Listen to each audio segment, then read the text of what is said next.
దేశవ్యాప్తంగా ఇప్పుడు ఒక చర్చ అయితే నడుస్తుంది సాయి కృష్ణ అనే ఒక వ్యక్తి గురించి. అసలు ఎవరు ఈ సాయి కృష్ణ అనేది? ఇవాళ వాళ్ళు కొన్ని రాసుకొచ్చారు తెలుగుదేశం పార్టీకి సంబంధించిన అనుకూల పత్రికల్లో. అతని కృష్ణలంక అని, గతంలోనే అతని మీద ఒక 22 కేసులు ఉన్నాయని, అతని మీద పోక్సో చట్టం కింద కూడా కేసులు నమోదు చేశారు అనేది. కొన్ని లోక్ అదాలత్లో పరిష్కరించుకున్నారు, కొన్ని కేసులలో శిక్ష కూడా అనిపించాడు ఆయన. తాజాగా ఒక కేసులో ఆయన హైదరాబాద్ లో పట్టుకున్నారు పోలీసులు, అక్కడి నుంచి మళ్ళీ ఇక్కడ తరలించారు.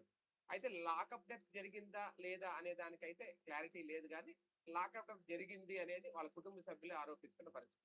ఇంతకీ ఎవరి సాయి కృష్ణ? నిజంగా రాజకీయాలు అంటే జనసేన పార్టీకి సంబంధించిన వ్యక్తిని స్వయంగా వాళ్ళ మేనమామే చెప్తున్నారు. వాళ్ళకి గుర్తింపు కార్డులు కూడా ఉన్నాయి, జనసేన ఇచ్చిన కార్డులు కూడా. కానీ ఇంతవరకు పట్టించుకోలేదు జనసేన గాని, లేదంటే పవన్ కళ్యాణ్ గారు కానీ. ఇప్పుడు ఆయన మాటలు విందాం ఒకసారి, వాళ్ళ మేనమావ ఏం చెప్పారు, తర్వాత దానికి సంబంధించి ఒకసారి చర్చించే ప్రయత్నం చేస్తారు. చంద్రబాబు నాయుడు గారు, హోమ్ మినిస్టర్ అనిత గారికి, మన పవన్ కళ్యాణ్ గారికి, నారా లోకేష్ గారికి, మేము పనిచేసింది జనసేనకి, మేము పనిచేసింది లోకేష్ గారికి. మమ్మల్ని ప్రశ్నించమంది జనసేన నాయకుడు పవన్ కళ్యాణ్ గారు. మా దగ్గరికి రాజీకి వచ్చింది, మమ్మల్ని ఒప్పిస్తానికి, మమ్మల్ని బెదిరిస్తానికి, మా ఇంట్లో వాళ్ళని బెదిరిస్తానికి, ఆడపిల్లలను బెదిరిస్తానికి వచ్చింది జనసేన నాయకుడు, తూర్పు నియోజకవర్గ ఇన్ఛార్జ్ అంబిశెట్టి వాసు. మేము భయపడే వాళ్ళం కాదు. ఏ పోలీసు కూడా చట్టాన్ని తన చేతిలోకి తీసుకొని మనిషిని తీసుకొచ్చి చిత్రహింసలు గురి చేసి, హత్య చేసి, నిర్దాక్షిణ్యంగా తీసుకెళ్లి దహనం చేసి, వాళ్ళ ఇష్టానుసారంగా అతిథులు కూడా ఇవ్వకుండా బేరసారాలకి దిగుతూ రాజకీయాలకి, రౌడీజాలకి పాల్పడుతూ మా ఓటు రౌడీ అంటున్నారు, మా ఓటు మీద కేసులు ఉన్నాయంటున్నారు. పవన్ కళ్యాణ్ గారు మనందరికీ ఏం చెప్పారు? రాష్ట్రంలో ఎక్కడ అన్యాయం జరగమన్నా ప్రశ్నించమని చెప్పారు కదా. తూర్పు నియోజకవర్గ ఇన్ఛార్జ్ గారు, మీరు ఏం ప్రశ్నించారు? ఎంతగా బేరం కుదుర్చుకున్నారు? ఏ కారులో నాగరాజు గారిని ఎక్కించుకొని తిరిగారు? ఏ నాయకుడి దగ్గరికి వెళ్ళారు? మాకు జరిగిన న్యాయం ఏంటి? ఆడబిడ్డ ఏడుస్తుంది, సమాధానం చెప్పండి. ఇప్పుడు కూడా సమాధానం చెప్పకుండా కులాలకి, మతాలకి రంగు పులుగుతున్నారు కదా. ఇతని మీద 4 కేసులు ఉన్న మాట వాస్తవం, కొన్ని కేసుల్లో నిందితుడుగా ఉన్న మాట వాస్తవం. అయినంత మాత్రాన తీసుకొచ్చి కాల్చి పూడి చేసే హక్కు పోలీసులకు ఎవరిచ్చారు? ఇంతకన్నా అన్యాయం ఏదన్నా ఉందా ఈ రాష్ట్రంలో? అడిగేవాళ్ళు లేకపోతే చెప్పేవాడు చెప్పడంటారు. ఇదేనా పోలీస్ వ్యవస్థ జరుగుతున్న తీరు? ఇది ఈ బయట ఎందుకు వినిపించాల్సి వచ్చిందంటే సార్, ఇంకా లాకప్ డెత్ అయిందా మన, ఎందుకంటే మనం ధృవీకరించలే, వాళ్ళు చేస్తున్న మాటలు కాదు. అయితే ఇందులో ఈయన అన్న మాటలనే మనం పరిగణలో తీసుకుంటే ఓకే, కేసులు అన్న మాట వాస్తవమే. అయితే తీసుకెళ్లి చంపేస్తారా? లాకప్ డెత్, పాప తల్లి ఆవేదన, కనీసం అస్థికులైన ఇవ్వండి, లేదంటే కనీసం ఆ బూడిదైనా ఇవ్వండి అనేది. సిఏ నాగరాజ్ అనే వ్యక్తిని అయితే సస్పెండ్ చేశారు. అయితే అంతటితో అయిపోయినట్టేనా? ఇందులో వీళ్ళకి జరగాల్సిన న్యాయం ఏంటి? చేస్తున్న రాజకీయం ఏంటి? వాస్తవంగా క్రిమినల్ కేసెస్కి సంబంధించి 4-5 రకాలు ఉంటాయి. దొంగతనాలు చేసే కేసులు ఉన్నాయి అనుకోండి, దాంతో ఎన్కౌంటర్లు చేయరు, అరెస్ట్ చేస్తారు, జైలుకి పంపిస్తారు. గంజాయి కేసులలో ఒకటి నిజం ఉంటుంది, వాడు వాడటం వేరు, అమ్మటం వేరు. వీడు గంజాయి అమ్మేటటువంటి అతిపెద్ద క్రిమినల్ అయి ఉంటే, అంటే వీళ్ళు అనేది దాంట్లో కొన్ని గంజాయి కేసులు ఉన్నాయి అంటున్నారు.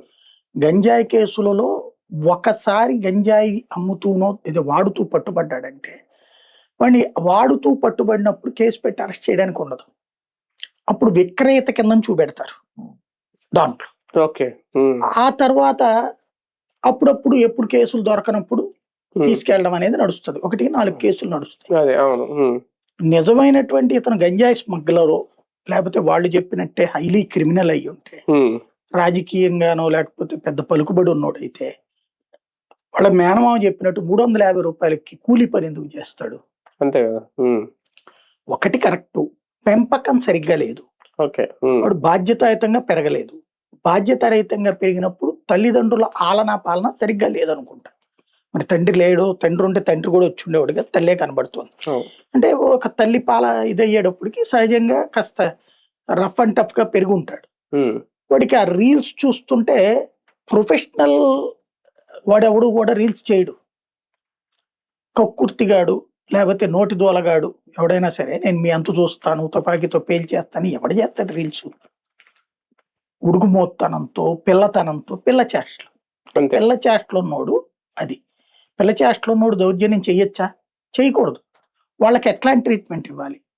వెంటనే మనకి ఇప్పుడు యోగి ఆదిత్యనాథ్ గుర్తుకొస్తున్నాడు. యోగి ఆదిత్యనాథ్ పిల్ల ఎదవల్ని ఎవరిని చంపలా. Hard core criminal Azam Khan లాంటి వాడి వ్యవహారాలు చూశాడు. హార్డ్ కోర్ క్రిమినల్స్, హిందువులని ఊచకోత కోసి అది ఆడపిల్లల్ని అత్యాచారాలు చేసి నడి రోడ్డు మీద మర్డర్లు చేసినటువంటి వాళ్ళని కాల్చారు. కరుడు కట్టిన ఉగ్రవాదుల టైపు. మిగిలిన వాళ్ళని ప్రజల ఎదుట శిక్షించారు. అవును, ప్రజల ఎదుట నడుములకి తాళ్లు కట్టి తన్నారు, రోడ్ల మీద తీసుకెళ్లడం. అవును, జరిగింది. ఇతను కూడా అట్ట చెయ్యి, తప్పులేదు. మొత్తం సమాజం యాక్సెప్ట్ చేస్తుంది. మాక్సిమం వాళ్ళ అమ్మా నాన్నలు ఒప్పుకోకపోయి మొన్న ఎవరో ముగ్గురిని ఇలాగే గంజాయి తీసుకున్నారు పోలీసులు, రోడ్డు మీద కనాల్లో కట్టి కొట్టారు. రోడ్డు మీద తప్పేం లేదు. నేను అంటున్నాను అదే అంటున్నాను. ఇప్పుడు ఇక్కడ కూడా ఇతని వ్యవహారంలో అంతేగాని వాళ్ళ ముగ్గురిని కాల్చేసి చంపేయలేదు కదా రోడ్డు మీద. ఓకే, పోనీ ఇతని 25 కేసులు ఉన్నాయి, అందులో 23 కొట్టేశారు, 2 కేసులు ఏమో ఉన్నాయట. అవును, ఓకే, ఆ కేసులు ఏంటో 23 కేసులు కొట్టేశారు. 23 ఏళ్ల కుర్రోడి మీద 25 కేసులు 23 కొట్టేశారంటే అట్టని పనికిమాల కేసులు అయ్యో పెట్టినట్టు. నిజంగా లేకపోతే శిక్షలు పడేసి ఉండాలి కదా. ఏమో కొన్నింట్లో శిక్షలు కూడా ఉన్నాయి, కొన్ని లోక్ అదాలత్లో ఏ నెల రోజులు శిక్షలు అంటే గనక అబూస్ కేసులనే లెక్క. అంతే, లోక్ అదాలత్లో పరిష్కరించుకున్నట్టు పోలీసులు నిద్రపోయినట్ట. పెద్ద కేసులు అయితే పరిష్కరించుకోరు కదా. లోక్ అదాలత్ అంటే ఈ చుట్టుపక్కల వాళ్ళతో గొడవలు పడి చిన్న చిన్న అట్లాంటిది. ఇప్పుడు ఫోక్సో కేసులో లోక్ అదాలత్లో రాజీ పడ్డారంటే అవతల కుటుంబం వాళ్ళకి వీడియో చేస్తే అవతల వాళ్ళు ఏదో చేసినటువంటి వ్యవహారాలు అవుతాయి. అంతే. కాబట్టి ఇక్కడ అలా ఇప్పుడు 25 కేసుల్లో 23 క్లోజ్ అయిపోయినాయి అంటే అవన్నీ సిల్లీ కేసులని, వీళ్ళ దగ్గర గొడవల కేసులని. రెండోది ఏమైనా పెద్ద హార్డ్ కోర్ క్రిమినల్ అయ్యి ఉంటే కనుక అట్లాంటి దిక్కుమాల వీడియోలు చేయడు. ఇంకొకటి వచ్చేటప్పటికి అంత ఇదైతే వాడు బాగా సంపాదించుకుని ఉండాలా, ఒక స్టేటస్ మెయింటైన్ చేయాలి. అదేం లేదు, కూలీ చేస్తున్నాడంటే ఏం కాదు. ఒక రకంగా చెప్పాలంటే దారి తప్పిన బిడ్డడు, దారి తప్పిన బిడ్డడికి శిక్షించాలి అంటే వాడు ఏంటి, సమాజంలో ఈగోయిస్టిక్ గా కనిపించడం కోసం మాట్లాడుతున్నాడు. సమాజం ముందు చులకం చేయొచ్చు వాడిని. ఎట్లా, పోలీస్ స్టేషన్ ముందు కడ్రాయర్ మీద నుంచోబెట్టు. ఇప్పుడు వాడు బెంగాల్లో ఆ జహంగీర్ ఖాన్ అనేవాడు మన దాకా నేనే పుష్ప, వాడెవడు సింహం అది ఇది అని మాట్లాడాడు. వాడిని ఏం చేశారు, కడ్రాయర్ మీద మామూలు షార్టు బనీని మీదన నడుముకి తాడు కట్టి నడి రోడ్డు మీదన ఊరేగించి తీసుకెళ్లారు. అందరికి దండాలు పెట్టుకుంటారు. ఇంకొకటి ఎవడదో నేను గుజరాత్ లో సూరత్ లో హోంమంత్రి తాట తీస్తాను రా కొడకలా రండి రండి అని ఎవడో వీడియో చేశాడు. వాడిని ఆ తర్వాత కాసేపటికి ఆ వీడియో వాడే రిలీజ్ చేశాడు. తర్వాత ఆయన చితకబాది వాడు దండం పెట్టుకుని నన్ను వదిలేసేయండి బాబు అని అడుగుతున్న వీడియో కలిపి పెట్టారు పోలీసులు. అలాంటివి చెయ్యొచ్చు ఇట్లాంటి పిల్లల విషయంలో. అంతేగాని చంపేయదగ్గ నేరం ఇది అయ్యేటట్టయితే చాలా విచిత్రం. ఇక్కడ దీంట్లో ఒకవేళ వీళ్ళు పోలీసులు ఇక్కడెక్కడో మిస్ అయింది ఏంటంటే, నేను అనుకోవడం ఈ కేసు అంతా గమనించాక హార్డ్ కోర్ క్రిమినల్ అనేటటువంటి అంటే వీళ్ళ సమన్వయం లోపించి, ఒకవేళ ఇది నెల రోజులు అయిపోయింది చెయ్యాలనుకుని ఉంటే కనుక అంటే పార్టీకి ప్రభుత్వానికి పోలీసులకి మధ్యన సమన్వయం లోపించింది. ఇప్పుడు గత 2 రోజుల నుంచి సోషల్ మీడియాలో పెడుతున్న పోస్టులు అతను అన్ని కేసులు అన్నటువంటిది మామూలుగా ఆయన్ని లేపేయాలని పక్కాగా అనుకుని ఉంటే ముందే బిగిన్ చేసి ఆ తర్వాత ఎన్కౌంటర్లో లేపేయాలని జనం చేత అనిపించి అప్పుడు చేసి ఉండేవాళ్ళు. కానీ అట్లా చెయ్యలేదు. వాళ్ళ అమ్మ పోలీస్ స్టేషన్కి వెళ్ళింది, కోర్టులకు వెళ్ళింది, హైకోర్టులో హెబియస్ కార్పస్ అంతా అయిపోయాక ఇతను చచ్చిపోయాడు తగలబెట్టాడని చెప్పేసి వైసీపీ వాళ్ళు ప్రొజెక్ట్ చేశాక వాళ్ళ అమ్మ కూడా అదే చెప్తుంది. వాళ్ళ అమ్మే వైసీపీకి చెప్పుండాలి అంబట్రావు. ఇది జరిగిన తర్వాత ఇప్పుడు ఈ తెర తీసుకొస్తున్నారంటే డిఫెండ్ చేసుకోవడానికి తీసుకొస్తున్నారు. తెలివైన ఒకవేళ నిజంగా అదే అనుకుందాం, ఎన్కౌంటర్ చేసేయచ్చు కదా. ఎన్కౌంటర్ వేరు, లాకప్ డెత్ వేరు. ఎన్కౌంటర్ లో చేసినటువంటి సందర్భంలో అది తప్పించుకోవడానికి ప్రయత్నించాడు, కాల్చామనేది క్రియేట్ చేయొచ్చు. అలా కూడా చేయలేదంటే పోలీసులు ఉద్దేశపూర్వకంగా చంపలేదు అది. అలాగే ప్రభుత్వం ఉద్దేశపూర్వకంగా చంపాలనుకోలేదు. ఏదో వీళ్ళు అతిగా హెరాస్ చేశారు. అది వయసు రీత్యా అతని అలవాటు దుర్వ్యసనాలు ఉన్నాయి అంటున్నారు కదా. మేబీ ఆ కారణంగా తట్టుకోలేకపోయి ఉంటది బాడీ. చనిపోయాడు. చనిపోయినప్పుడు ఏం చేయాలో అర్థం కాక లాకప్ డెత్ కేసు అవుతుంది అన్నప్పుడు అక్కడతో ఆ వ్యవహారాన్ని అంతవరకు సెట్ చేసి ఉంటే ఆ అధికారి వరకు అయ్యి ఉండేవాళ్ళు. అలా కాకుండా తీసుకెళ్లి తగలబెట్టారంటే అందరూ క్రిమినల్స్ అవుతారు. ఇప్పుడు అంటే కోర్టు దృష్టిలో ఇప్పటికీ ఒక మిస్సింగ్ కేసు కింద ఉందా? అంతే కోర్టు దృష్టిలో. కానీ లాకప్ డెత్ చేశారు అనేది వీళ్ళ ఆరోపణ. ఒకవేళ వీళ్ళు ఏమన్నా ఇప్పుడు సిఏ నాగరాజ్ సస్పెండ్ తో ఇవేమన్నా బయటకు వస్తాయి నిజాలు, బయటకు రాకూడదని సస్పెండ్ చేశారు. నాగరాజు నన్ను అడిగితే అతను నోరు విప్పాలి, లేకపోతే అతను ఇరుక్కుపోతాడు, ఉరి శిక్ష దాకా వెళ్తాడు.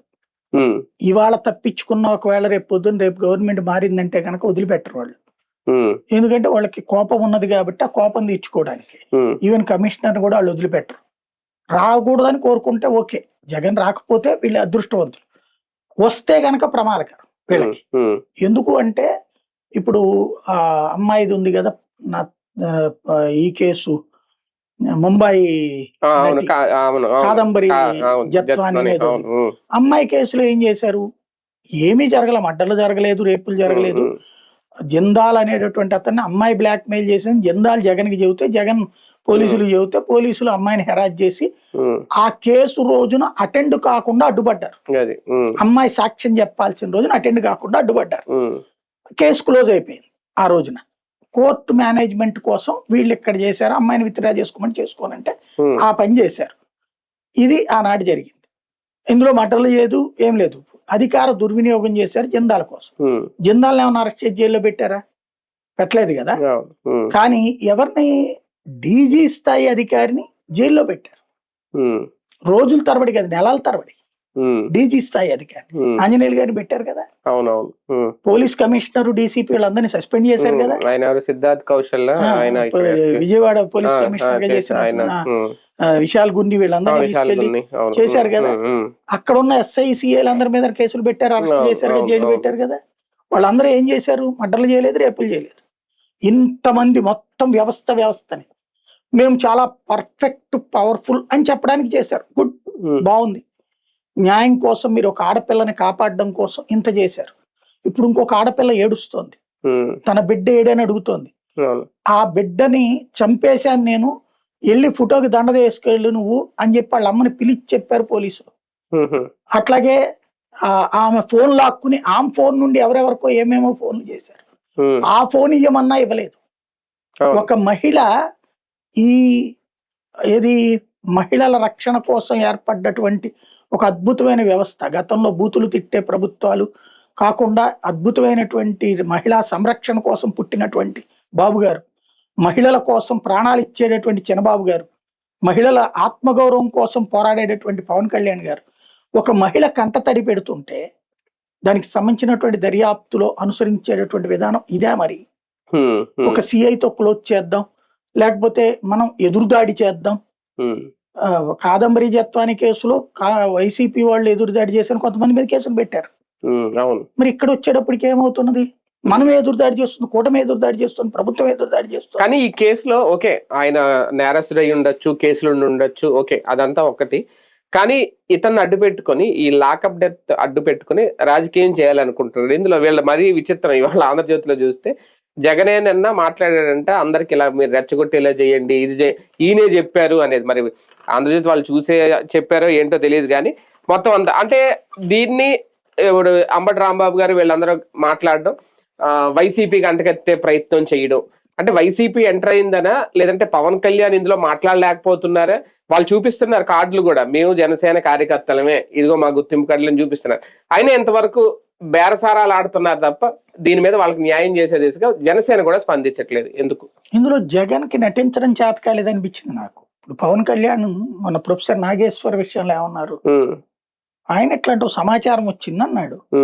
దానికే ఎవడిస్తాడు నీకు సమాచారం, అది ఇది అని చెప్పేసి ఒక పెద్ద మీటింగు, 4 చోట్ల మీటింగులు, 4 సార్లు ఉపన్యాసాలు, ఆయనే ఆవేదన, ఆవేశం, ఇదంతా. ఇక్కడ ఇది జగన్ మీద డైరెక్ట్ గా చేస్తున్నది రాధాకృష్ణ. నిన్న ఇవాళ జగన్ ఇట్లా మీటింగ్లు ఇలా నుంచుని ఇలా నటించి ఇలా చేయడం చేత కాలేదు అతనికి. ఇట్లా డ్రామా ఆడటం చేత కాలేదు. చేతనయ్యి ఉంటే గనక ఏం రాధాకృష్ణ నీకు ఎవడు చెప్పాడు బాబు సార్ రానొచ్చు. కానీ ఇంకోటి, రాధాకృష్ణ అనేటటువంటి దానికి పోటీ అని చూడ్డు జగన్, ఆఫ్టర్ ఆల్ అని చూస్తాడు. రాధాకృష్ణ ఎంత విషయం చెప్పి జగన్ వ్యతిరేకంగా చేసినా కూడా సరే, ఆ కాన్సెప్ట్ పక్కన పెడితే బేసిక్ కాన్సెప్ట్ ఏమవుతున్నదంటే, ఇక్కడ చంద్రబాబు ప్రభుత్వాన్ని కాపాడాలి, అలాగే పవన్ కళ్యాణ్ కి చంద్రబాబుకి మధ్య సాన్నిహిత్యం కాపాడాలి, కాపు సామాజిక వర్గంలో రివోల్ట్ రాకూడదు. కాబట్టి ఇప్పుడు ఇదంతా జగనే చేయిస్తున్నాడని జనాల్ని నమ్మించాలి తమ పత్రికల ద్వారా. అంటే ఇదివరకటి రోజుల్లో గనక భారతదేశం మీదకి చైనా యుద్ధానికి వస్తే ఆ రోజున ఉన్నటువంటి ప్రధానమంత్రి తప్పు చేశాడు, జవహర్లాల్ నెహ్రూ బుర్ర లేకుండా నిర్ణయం తీసుకున్నాడని చెప్పి కమ్యూనిస్టులు ఎడిటోరియల్ కాలమ్స్ రాశారు. అలాగా ఇవాళ రోజున తెలుగుదేశం కోసం అని చెప్పేసి సమాజానికి తప్పుదో పట్టించే కాలమ్స్ రాస్తున్నారు వీళ్ళు. అంతకు మించి సంస్కారం ఎప్పుడో చచ్చిపోయింది. పైగా పవన్ రెచ్చగొడుతున్నారా? పవన్ నిరికించాలి అని జగన్ చెప్పాడు, అది రెండు కాపులను రోజుల నుంచి రెచ్చగొట్టండి చెప్తున్నారు. అన్నారు అని. అంటే ఇప్పుడు వీళ్ళ నాయకులు ఎట్లాగో మాట్లాడతారు అంటే మాట్లాడేటప్పుడు పబ్లిక్ ఎలా ఫీల్ అవ్వాలి. ఇది అదే, ఈనాడు ఆంధ్రజ్యోతికి మొదటి నుంచి ఉన్న అలవాటు ఏంటంటే వార్తని వార్తగా వేయడం ఉండదు. వీళ్ళు వార్తని మనం ఎలా ఆలోచించాలో, మనం ఎలా ఆలోచిస్తామో డిజైన్ చేసి మనం ఎలా ఆలోచించాలో వాళ్ళు ట్రాక్ చేస్తారు, అటు తిప్పుతారనమాట. ఇది పేపర్లు టీవీలు మాత్రమే ఉన్న రోజుల్లో నడిచిపోయింది వీళ్ళు ఇష్టరాజ్యం. ఎన్టీ రామారావు గారు రోడ్డు మీద టాయిలెట్కి వెళ్తే గనక అద్భుతంగా స్నానం చేసినట్టు, అదే ఆయన రోడ్డు పక్కన టిఫిన్ చేస్తే అదేదో దేవుడు వచ్చి హోటల్లో టిఫిన్ చేశాడని చెప్పేసి ఆ ప్లేటును కూడా దాచుకున్నారు వాళ్ళు అని చెప్పి రాసుకున్నటువంటి దరిద్రం ఉంది, దౌర్భాగ్యం ఉంది మనకి. అంటే ఆ విధమైనటువంటి దైవత్వాన్ని ఆపాదించడం. వాళ్ళ ఇళ్లలో ఎవడింట్లో రాముడి ఫోటోను కృష్ణుడి ఫోటో అని చెప్పి ఎన్టీ రామారావు పెట్టుకున్నాడు, కానీ అందరిళ్లలో రాముడి ఫోటో కృష్ణుడి ఫోటో అంటే ఎన్టీ రామారావు ఉంటుందని చెప్తారు.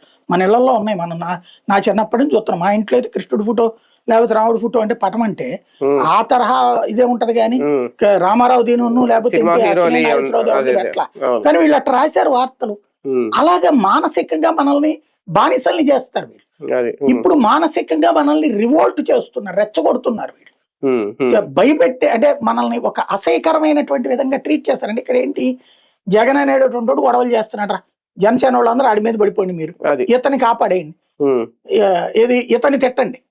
ఇప్పుడు ఎవరి వేలతో అలకళ్ళే పొడిపిస్తారంటారు చూడండి. కాపు కుర్రోళ్లతో కాపు బిడ్డని తిట్టిస్తున్నారు. ఇక్కడ నేను కులం ఆపాదించట్లేదు, ఎందుకంటే వీళ్ళు అలా రెచ్చగొడుతున్నారు కాబట్టి. ఇప్పుడు కేసులు ఏం చింతమనేని మీద లేదా కేసులు, ఎక్కడ చంద్రబాబు నాయుడు మీద లేవు కేసులు, లోకేష్ మీద లేదు కేసులు, లేకపోతే అతను ఎవరు అసలు ఎమ్మెల్యేలో కేసులు అయినోడు ఎవడో చెప్పానండి. ఒకటి కాదు, ఎన్ని కేసులు ఎక్కువ ఉన్నాయో చెప్పానండి. ఒక్కొక్కడి మీద 30-40 కేసులు ఉన్నాయి కూడా కదా, కిడ్నాపులు కూడా ఉన్నాయి కదా ఎమ్మెల్యేల మీద, రేప్ కేసులు కూడా ఇప్పుడు వచ్చింది ఎవరు, పర్వశ్రీధర్ కేసు మీద ఏంటి, లేకపోతే వీళ్ళ ఏంటి మరి రేపుల కేసులే కదా అయ్యి, ఏకంగా మహిళల చీటింగ్ కేసులే కదా. మరి మీరు లాకప్ డెత్తులు ఎన్కౌంటర్లు చేయాలంటే వీళ్ళందరూ లేపేయాలి కదా. ఈవెన్ వైసీపీ వాళ్ళ మీద కూడా ఉన్నాయి కదా కేసులు. ఎక్కడో ఎందుకు, ఒక వ్యక్తిని క్యారెక్టర్ అసాసినేషన్ చేయడానికి వాడేది ఇదొకటి. మంగవీటి రంగా గారి మీద లేదా కేసులు. ఇప్పుడు అదేం మీద ఆ పాట విజయశాంతిది ఒక పాట ఉంటుంది చూడండి, దాంట్లో లాక్కుని వెళ్తాము, అది రంగా ఇదన్నే కదా పెట్టింది, దాంట్లో కావాలని చెప్పేసి వ్యాసుని బేస్ చేసుకుని రంగాన్ని కూడా మరి ఇవాళకి కూడా ఆ రోజుల్లో రంగాన్ని ఎట్లాగే బద్నాం చేసి బద్నాం చేసింది. మరి అంటే ఎప్పుడు ఆ రోజున ఎట్లయితే నిన్ను వాడుకున్నారు మిమ్మల్ని, ఇవాళ అంతే వాడుతున్నారు. మీరు ఆ రోజున పావులే, ఈ రోజున పావులే, అంతే కదా కనబడుతుంది. పావులుగా మీరు ఉపయోగపడుతున్నంత సేపు వాడు వాడతాడు. అదే టైంలో దేవినేని నెహ్రూ గురించి రాయలేదే వీళ్ళు, అదే టైంలో ఎన్టీ రామారావు ప్రభుత్వం గురించి రాయలేదే వీళ్ళు, రంగా గురించి నెగిటివ్గా రాసుకొచ్చారు. రంగా చచ్చిపోయిన తర్వాత కూడా నెగిటివ్గా రాసుకొచ్చారు. షాపులు తగలబెట్టారు, ఈ తగలబెట్టేటటువంటి వాళ్ళు. ఎందుకు ఆంధ్రాలో కాపులకి సంబంధించిన అధికారానికి పెద్ద సమస్య అయింది. ఆ రోజున ఆ గొడవంతా కూడా ఇదిగో ఇట్లా ఉంటది, వీళ్ళు ఉంటే పరిపాలన అన్నటువంటి చూపించడం కోసమే. అది బాగా ఫోకస్ చేయబట్టిన, నెగిటివ్ ఫోకస్ చేయబట్టినే కదా చిరంజీవి లాంటి వాడు అంత ప్రయత్నించి రాకపోవడానికి. అందులో కులం ఉందా, అందులో తగలబెట్టినోడు ఉట్టి కాపులా కాదే, బడుగు బలహీన వర్గాలు రంగాకి దన్ను. అతనికి దళిత వాడల్లోనే అతనికి విపరీతమైన ఆదరణ. దళితవాడ ప్రతి చోట రంగా విగ్రహం ఉంటుంది, దళితవాడ ప్రతి చోట కూడా రంగాకి అభిమానులు ఉండేవాళ్ళు. అలాంటిది ఆయన్ని కులానికి పరిమితం చేశారు, ప్రాంతానికి పరిమితం చేశారు, ఒక ఇష్యూకి పరిమితం చేశారు, ఆయన నెగిటివ్ గానే చిత్రీకరించారు. ఇవాళ రోజున అదృష్టవశాత్తు సోషల్ మీడియా వచ్చింది కాబట్టి ఆయన మంచివాడి కింద. కానీ ఇక్కడ సాయి కృష్ణ కేసు విషయంలో వైసీపీ టేకప్ చేసింది కాబట్టి, అంటే వైసీపీ సపోర్ట్ ఇస్తుంది కాబట్టి, అంటే ఎటు తేల్చుకోలేని పరిస్థితులు ఉన్నారా పవన్ కళ్యాణ్ గారు? లేదు, అతని మీద కొన్ని కేసులు ఉన్నాయి కాబట్టి తన పార్టీ కార్యకర్త అయినా ఇంకా ఏం చేయలేక సైలెంట్ గా ఉండిపోయారు. అది ఒక రకంగా పరీక్ష. అయితే ప్రచారం బిగిన్ చేశారు కదా, పవన్ కళ్యాణ్ చాలా సీరియస్ అయ్యారు, రాగానే చంద్రబాబు మీదకి వెళ్ళిపోయి గొడవ పడేటప్పుడు రాశారు. బాబు గారు కూడా చాలా సీరియస్ అయిపోయారు దీని మీద, చంద్రబాబు సీరియస్ అని, సీఎం సీరియస్ అని కూడా రాశారు. మరి వీళ్ళు బేసిక్ గా అయితే ఇదే జగన్ అధికారంలో ఉండి ఇది జరిగి ఉంటే పవన్ కళ్యాణ్ ఎలా స్పందించేవాడు, చంద్రబాబు ఎట్లా స్పందించేవాడు, ఊరు వాడ రోడ్డు రచ్చ అయిపోయి. వైసీపీ నాకు తెలిసి ఏదో ప్రెస్ మీట్లు పెట్టి మాట్లాడుతున్నారు కానీ రోడ్డు ఎక్కి ఎక్కడ యాజిటేషన్ చేయట్లేదు. బేసిక్ గా అసలు వీళ్ళ దాంట్లో ఎందుకండి, శ్రీకాళహస్తిలో అమ్మాయి బతికేంటి, అమ్మాయి ఏ పాపం చేసింది, చదువుకున్న సాఫ్ట్వేర్ ఇంజనీర్, సాఫ్ట్వేర్ కుటుంబం, సర్వనాశనం అయిందే అవును. అమ్మాయి కుటుంబం. అట్లాగే అరవశ్రీ అమ్మాయి అవును. అమ్మాయి కూడా వీళ్ళ అభిమానే కదా. అక్కడ వాళ్ళ దురదృష్టం ఏంటయ్యా అంటే సొంత కులపాల చేతనే బూతులు తిట్టించుకుంటున్నారు వీళ్ళంతా, అంతే. అంతకు మించి ఏం లేదు. ఈ జనసేనకు సంబంధించిన వాళ్ళు ఇప్పుడు మొన్న అక్కడ ఎవరినో ఒక తండ్రి రోడ్డు మీద పడేసి కొట్టలేదా? ఆ మధ్యన మొన్న కాపు నాయకులందరూ అడిగితేనే కదా మర్డర్ చేస్తే ఒక అతన్ని మీద తొక్కిచ్చేశారు డైరెక్ట్ గా. ఇది ప్రకాశం జిల్లాలో తొక్కిచ్చేసినట్టు దాంతో ఏం జరుగుతున్నదంటే, ఒకటి పవన్ కళ్యాణ్ చూసుకుని వీళ్ళు ధైర్యంగా ఫీల్ అవుతున్నారు, కాపు కుర్రోళ్ళు హీరోయిజం కింద ఫీల్ అవుతున్నారు. పవన్ ని డిప్యూటీ సీఎం అనుకోవట్లేదు, వాళ్ళు సీఎం అని అనుకుంటారు. ప్రభుత్వాన్ని అడిగి కాస్త ఉత్సాహంగా మాట్లాడతారు. ఇది అవతల వాళ్ళకి పించింగ్ అవుతుంది, అక్కడ గొడవలు బిగిన్ అవుతున్నాయి. ఇక్కడ కులం ప్రస్తావన చేయట్లే నేను. కానీ కుల నాయకులు ఏకమవుతున్నారు కదా ఇక్కడ. ఇప్పుడు వంగవీటి రంగా తరపున మిత్రమండలి ఎవరు వాళ్ళు సపోర్ట్ చేశారట. ఇప్పుడు వైసీపీలో ఉన్న కాపు నాయకులు సపోర్ట్ చేస్తున్నారు. ఇప్పుడు అమర్రామ వీళ్ళందరంటే కాపు నాయకులుగా చేస్తారు. కానీ కులం ఏకం అవుతుంది. శ్రీకాంత్ రెడ్డి కూడా మాట్లాడాడుగా. అదేలేండి, వాళ్ళు మాట్లాడారు. వాళ్ళు కుల ఉద్దేశంతో చెప్పలేదు, వీళ్ళు కుల ఉద్దేశాన్ని ఆపాదించబట్టి నడుస్తోంది. అదే అవును. ఇప్పుడు మరి పవన్ కళ్యాణ్ అంటే కాపు కోసం అని చెప్పి మాట్లాడా? మరి ఇంకొక పార్టీకి సంబంధించి ఇంకొక కులం వాళ్ళు వచ్చి మాట్లాడలేదా? చంద్రబాబు నాయుడు కాపు కాబట్టి ఇప్పుడు అర్జెంట్ గా సీరియస్ అయ్యాడా? ఏమందాం దాంట్లో? వీళ్ళే కులానికి గెలుపుతారు, వీళ్ళే కులాన్ని తెస్తారు, వీళ్ళే అంతా తెస్తారు. బేసిక్ గా రెండు కాన్సెప్ట్లు ఇక్కడ. ఇది మానవీయమా అమానవీయమా? మామూలుగా ఎన్కౌంటర్ అయితే ఇతని గురించి ముందేదన్నా ఏ అమ్మాయినో ఏదో చేసి ఆ కుటుంబం రోడ్డెక్కి అడిగినప్పుడు చేసున్నారు అనుకో, అది పోలీసులు హీరోలు అయ్యేవాళ్ళు, వీళ్ళు జీరోలు అయ్యేవాళ్ళు. ఎన్కౌంటర్ చేసి చంపినా లాకప్ డెత్ చేసినా అప్పుడు పబ్లిక్ సపోర్ట్ వేరే. ఇప్పుడు దిశలో ఏమైంది, దిశ కేసులో అప్పుడు ఎన్కౌంటర్ అయితే పోలీసులు పెద్దగా ప్రజలు అయితే తప్పట్లేదు కదా. ఓకే, తర్వాత యాక్షన్ తీసుకున్నారా? ఇంకోటి ఎన్కౌంటర్ వేరు, లాకప్ డెత్. ఎన్కౌంటర్ చేసినప్పుడు పోలీస్ వీరుడు అవుతాడు పబ్లిక్ ముందు, లాకప్ డెత్ చేసినప్పుడు పోలీస్ విలన్ అవుతాడు కుటుంబ సభ్యుల ముందు. సొసైటీ పట్టించుకోదు. కాకపోతే ఇప్పుడు ప్రభుత్వానికి బ్యాడ్ నేమ్ వస్తున్నది కాబట్టి దాన్ని కవర్ చేయడానికి వీళ్ళు లాకప్ డెత్ ని ఎన్కౌంటర్ గా మారుస్తున్నారు. అన్నిటికంటే ఇందులో క్రూరత్వం, నాకు ఇన్ని సంవత్సరాల నా కెరీర్ లో 1994లో ఫీల్డ్ లోకి వచ్చాను, ఇప్పటికీ ఇన్ని సంవత్సరాలలో నేను చూసినటువంటి ఒక విచిత్రమైనటువంటి కేసు ఇది. ఎందుకంటే ఎన్కౌంటర్లు చూశాను, లాకప్ డెత్లు చూశాను, అన్ని చూశాను. కానీ చంపేసి తగలబెట్టేయడం ఫస్ట్ టైం చూస్తున్నా. అదే కదా మరి, చంపి తగలబెట్టడం, బాడీ కూడా కనబడనీయకుండా, బాడీ కనబడకుండా చేసిన ఉదంతాలు వేరే ఉన్నాయి. అప్పుడు ఏదో రామారావు అని, కంచెల రామారావు పేరు ఒకటి ఉండేది, మన ఖమ్మం జిల్లాలో అందరినీ ఓచకోత కోసి చంపేసి ఆ తర్వాత జైల్లో నుంచి పారిపోయినటువంటి వాడు. వాడిని కాపాడడానికి ఒక సెక్షన్ ఆఫ్ మీడియా ప్రయత్నించినప్పుడు పోలీసులు అడవిలో చంపేసి తగలబెట్టేశారు. అది వాడు ఊళ్ళో కత్తి పట్టుకుని కనబడ్డోళ్ళు అందరిని నరుక్కుంటూ వెళ్ళాడు. అలాంటి వాడిని చంపినప్పుడు ఒక అర్థం ఉంది. వాడిని తగలబెట్టినా కూడా పబ్లిక్ పోలీసులు పాజిటివ్ గా చూసారు కానీ నెగిటివ్ చూడాలి. ఇక్కడ ఇతని ఉదంతంలో వీళ్ళు చెప్పాక కానీ అతని క్రిమినల్ యాక్టివిటీ తెలియలా. కానీ ఇక్కడ టెక్నికల్ గా చూసుకుంటే నిజంగా ఎవిడెన్స్ అంటే అస్థికలు గాని బూడిద గాని ఏది దొరికినా మొత్తం సిఐ నాగరాజుతో పాటు ఇక్కడ ఎవరైతే ఉన్నారో కానిస్టేబుల్ దగ్గర నుంచి మొత్తం వాళ్ళందరి మీద యాక్షన్ ఉంటది కదా, అందుకని వీళ్ళు దీన్ని ఇంకా బయట పెట్టరా? అంటే బెనిఫిట్ ఆఫ్ డౌట్ అనేది ఉరిశిక్ష పాయింట్ ఆఫ్ వ్యూలో ఒక్క చోటనే వీళ్ళు తప్పించుకోవడానికి ఉంటది అది. అంతేగాని ఇక్కడ ఒక మహిళా పోలీస్ అధికారి అరెస్ట్ చేస్తే ఇచ్చారట అతను, అది ఎవిడెన్స్ ఉంది.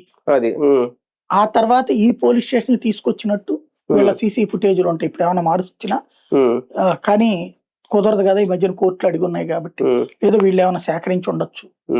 మూడోది వచ్చేటప్పటికి తగలబెట్టారు. ఇప్పుడు ఆ దీంట్లో సిబిఐ ఎంక్వైరీ చేస్తేనే ఫ్యాక్ట్ తెలుస్తుంది, లోకల్ పోలీస్ ఎంక్వైరీలో తేలదు. లేదా పై అధికారులు తప్పించుకోవడానికి వాళ్లే ఎవిడెన్స్ కలెక్ట్ చేసేసి సిఐఈను పోలీసుల మీద చేసేసి తప్పించుకోవాలి, లేదా ఎవిడెన్స్ ఇచ్చి. లేదు అంటే గనక ఇవాళ ఒకవేళ వీళ్ళు హషప్ చేసిన ఇది సిబిఐ ఎంక్వైరీకి రేపు పొద్దున్న నెక్స్ట్ వచ్చే గవర్నమెంట్ అయినా చేస్తుంది. చేసినప్పుడు వీళ్ళు ఎవ్వరిని వదిలిపెట్టరు. వీళ్ళు తప్పించుకోవాలనుకుంటే తెలివైన వాళ్ళు అయితే గనక ఆ ఎవిడెన్స్ ఇచ్చి ఇప్పుడు ఎంతవరకు నాకు సంబంధం లేదు, మా ఉన్నతాధికారులకు చెప్పలేదు ఇతను చేశాడని తప్పించుకోవాలి, సరెండర్ అయిపోవాలి, లొంగిపోవాలి. రైట్, చూద్దాం. నిజంగా ఇప్పుడు ఈయన ఏం జరిగింది సాయి కృష్ణ విషయంలో, అంటే లాకప్ డెత్ జరిగింది అనేది ఆధారాలు అయితే ఉన్నాయా, కోర్టు ఏం చెప్తుంది, న్యాయం జరుగుతుందా లేదా, అదొకటి. పవన్ కళ్యాణ్ దీని మీద ఏ విధంగా స్పందించబోతున్నారు, ఓపెన్ గా వచ్చి మాట్లాడతారా లేదా తెర వెనక రాజకీయాలే నడుస్తాయా?